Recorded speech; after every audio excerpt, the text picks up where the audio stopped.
جل يقول في كتاب العظيم: وأنزلنا معهم الكتاب والميزان ليقوم الناس بالقسط. الله ما أنزل القرآن فقط، بل أنزل معه الميزان. الميزان هذا حتى تقوم بالعدل. أنت ما هو العدل؟ والإنصاف. ما هو حق فلان وما هو حق فلان وما الذي سلب من فلان. مشاركة الناس أيضا في حياتهم. ما هي المشاركة في حياتهم؟ معاشرتهم في أعراسهم، مجامعهم، في ولائمهم. عدم الترفع أيضا في من هذه الأشياء أيضا من الأمور المهمة في هذا الباب.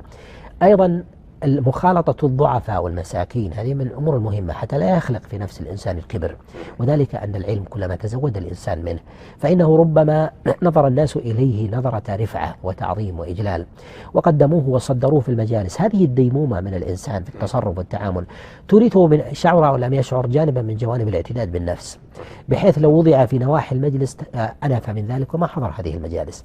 أو مثلا وجد طعاما على صنف معين، الناس اعتادوا أن يقدموا له طعاما معين، وجد على خلافه تأفف وضجر من هذا الأمر. هذا خلل أيضا في جوانب أيضا عند الرسالة.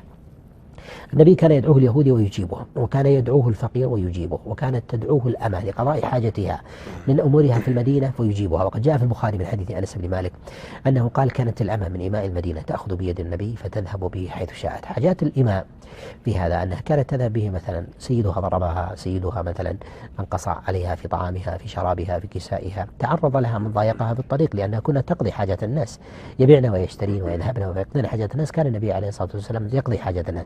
لهذا رسالة العالم حينما يتعلم العلم يرتفع في الناس، يكون لديه وجاهة. هذه الوجاهة كما تؤدي فيها العلم عليك أن تحمي حقوق الناس فيها، وهو نوع من السلاح يأطر به الإنسان.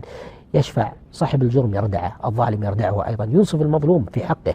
ربما يكون المظلوم سجينا، ربما يكون سلب ماله، انتهك عرضه، يؤخذ حق من حقوقه، فيجب عليك أن تؤدي تلك الرسالة.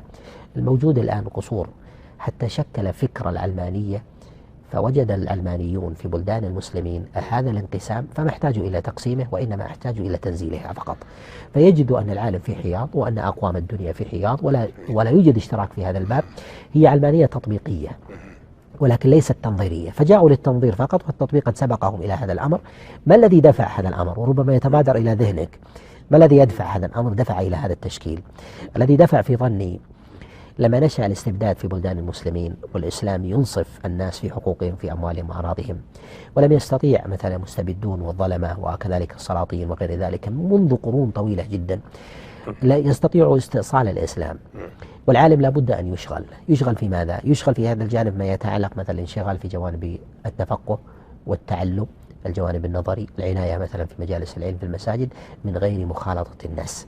ولهذا تجد أن الظالمين والباغين يحرصون على مثل هذا الصنف، وربما مدحوهم مثلا بأنهم يسلكون المنهج الصحيح وغير ذلك، وأن من يخرج إلى الناس بالانتصار للمظلوم وإعانته وقضاء حاجته بعدل وإنصاف، لأنه ثمة باغين أيضا في هذا الباب، هؤلاء ربما يهاجمون ويعادون ونحو ذلك، وأنهم يتدخلون في جوانب مثلا الناس والسياسة والمال، وأنهم ربما يريدون حظوة وغير ذلك. هي دعوات الأمم السابقة في مثل هذا الأمر.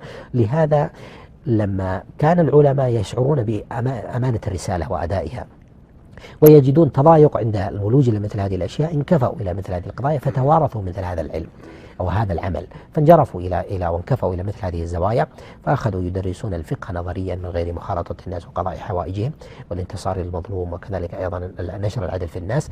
فمثل هذا الأمر أصبح نمطا كأنه سلفيا، وهذا من جهة الحقيقة نظرة قاصرة وتشويه لحقيقة السلفية هي التي إمامها هو النبي صلى الله عليه وسلم، والصحابة من الصحابة والتابعين وأتباع التابعين من الأئمة الأربعة ومن جاء بعدهم عليهم رحمة الله كابن تيمية وابن القيم وغيرهم، الذين كانوا يهتمون بأمر الناس. ولهذا قد ذكر ابن عبد الهادي رحمه الله يقول على ابن تيمية: وقد أحبه العامة لأنه كان يقضي حوائجهم، يعني يشاركون في أمر الحوائج، يقضي جانب المظلوم وكذلك أيضا بأداء حق ونحو ذلك. هذه من الرسالة المهمة التي ينبغي أن تفهم للعالم.